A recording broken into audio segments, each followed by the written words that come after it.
കാലിത്തൊഴുത്തിൽ പിറന്നവനെ, കരുണ നിറഞ്ഞവനെ. കാലിത്തൊഴുത്തിൽ പിറന്നവനെ, കരുണ നിറഞ്ഞവനെ. കാലത്ത് തൊട്ട് കാലിത്തൊഴുത്തിൽ പോയി തുടങ്ങിയതാ, നീ ഇതുവരെ അവിടെ എത്തിയില്ലേ? എടാ, ഈ പാട്ടുകൾക്കൊക്കെ ഒരു നൊസ്റ്റാൾജി ഉണ്ട്. അതങ്ങനെ എല്ലാവർക്കും മനസ്സിലാവണമെന്നില്ല. നൊസ്റ്റാൾജി അവിടെ നിൽക്കട്ടെ, ഈ കരോളില് ചെല്ലുമ്പോ ഈ കരോൾ എങ്ങനെ തുടങ്ങിയെന്ന് ചോദിച്ചു കഴിഞ്ഞാൽ പറയാൻ വല്ല ഉത്തരവുണ്ടാ?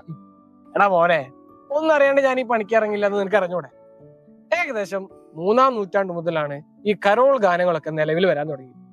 ഹിലറി എന്നറിയപ്പെടുന്ന ഒരു വിശുദ്ധനുണ്ട്.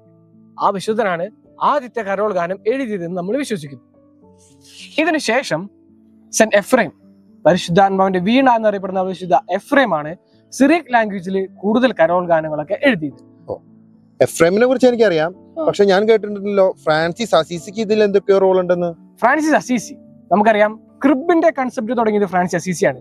അതുപോലെ തന്നെ ഈ കരോൾ ഗാനങ്ങളെ ദേവാലയ ശുശ്രൂഷകളിൽ ഉൾപ്പെടുത്തിയത് വിശുദ്ധ ഫ്രാൻസിസ് അസീസിയാണ്. അതിനുശേഷം ഈ 15-ും 16-ും നൂറ്റാണ്ടില് കുറെ അധികം പോപ്പുലാരിറ്റി കരോൾ ഗാനങ്ങൾക്ക് ലഭിച്ചിരുന്നു.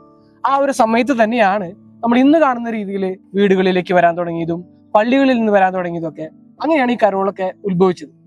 ഓക്കെ, ഇതിനുശേഷം പക്ഷെ ഈ പ്രൊട്ടസ്റ്റന്റ് നവീകരണം വന്നപ്പോ കുറേയധികം ഈ കരോൾ ഗാനങ്ങളെ തളർന്നു പോയിരുന്നു.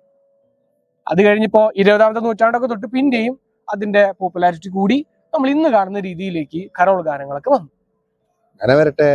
അപ്പോ ഇപ്രാവശ്യത്തെ കരോളിനെ നമുക്ക് ഒരുമിച്ച് കാത്തിരിക്കാം.